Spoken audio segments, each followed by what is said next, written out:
يا أيها الذين آمنوا كتب عليكم الصيام كما كتب على الذين من قبلكم لعلكم تتقون. نحمده ونصلي على رسوله الكريم. أما بعد فأعوذ بالله من الشيطان الرجيم. بسم الله الرحمن الرحيم. إن الصلاة تنهى عن الفحشاء والمنکر. ہم گفتگو کر رہے تھے وہ کون سے اعمال ہیں کہ جن کی ادائیگی سے ہمارا خاتمہ اسلام پر ہو، ہماری موت ایمان پر واقع ہو. ان میں سے پہلا سبب نماز ہے. نماز ان الصلاۃ تنہی عن الفحشاء والمنکر، نماز انسان کو بے حیائی سے اور برائی سے روکتی ہے.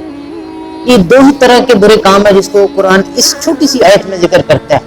ان الصلاۃ تنہی عن الفحشاء والمنکر.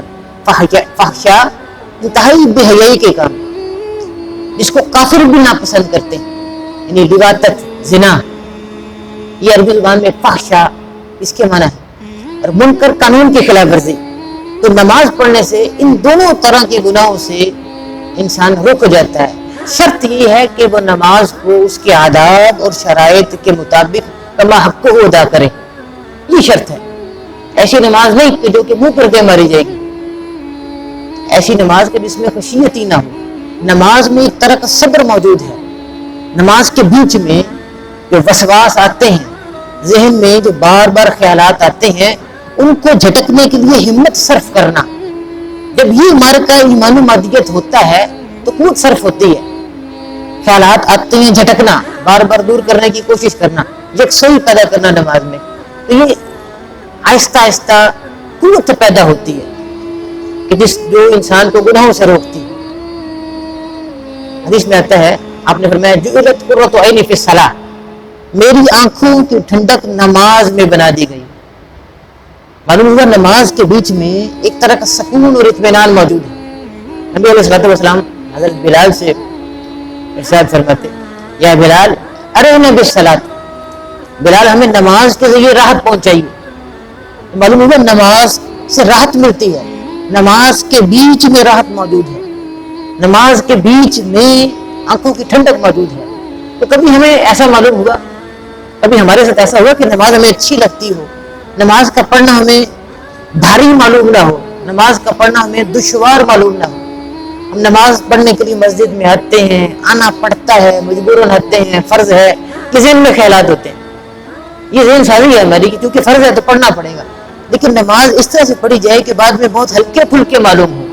کیا ایسی بھی ہم نے کبھی نماز پڑھی ہے؟ سب سے بنیادی چیز نماز کا شعور ہے. جہنم کے داروغے فرشتے پوچھیں گے، جو لوگ جہنم میں داخل ہوں گے، ما سلککم فی سقر قالوا لم نک من المصلین. ان سے پوچھیں گے کہ کیا بنی تم لوگ جہنم میں داخل ہوگے؟ تو وہ کہیں گے لم نک من المصلین، ہم نمازیوں میں سے نہیں تھے، ہم نماز نہیں پڑھتے تھے. تو قرآن کہتا ہے سورہ بقرہ میں وما کان اللہ لیضیع ایمانکم، اور اللہ تعالیٰ ایسا نہیں ہے کہ تمہارے ایمان کو ضائع کر دے. یہ آیت اس وقت نازل ہوئی تحویل قبلہ، دوسرا پارہ سیقول السفہاء، اس میں قبلہ جو تبدیل ہوا، یعنی بیت اللہ کی طرف رخ کرنے کا جو حکم ہے، نماز بیت اللہ کی طرف منہ کر کے پڑھنے کا حکم، یہ جب نازل ہوا تو بعض صحابہ کرام پریشان ہوئے کہ ہمارے وہ ساتھی جو تحویل قبلہ کے حکم سے پہلے نماز پڑھا کرتے تھے، ان کی نمازوں کا کیا بنے گا؟ انہیں یہ پریشانی ہوئی. اس وقت یہ آیت نازل ہوئی وما کان اللہ لیضیع ایمانکم، اور اللہ تعالیٰ ایسا نہیں ہے کہ تمہارے ایمان کو ضائع کر دے، یعنی تمہاری نماز کو ضائع کر دے. تو قرآن کریم میں نماز کو ایمان سے تعبیر کیا ہے، نماز کو ایمان قرار دیا ہے. اندازہ کیجئے کہ کتنی اہم چیز ہے نماز. قرآن کہہ رہا ہے نماز ایمان ہے. دیکھیے ارکان اسلام میں سے حج کرنا فرض ہے. زندگی میں ایک بار حج کرنا فرض ہے. وہ شخص جو صاحب استطاعت ہے، جو دولت مند ہے، زندگی میں ایک بار فرض ہے. رمضان کے روزے ایک مہینہ، 12 مہینوں میں ایک مہینہ رمضان کے روزے فرض ہیں.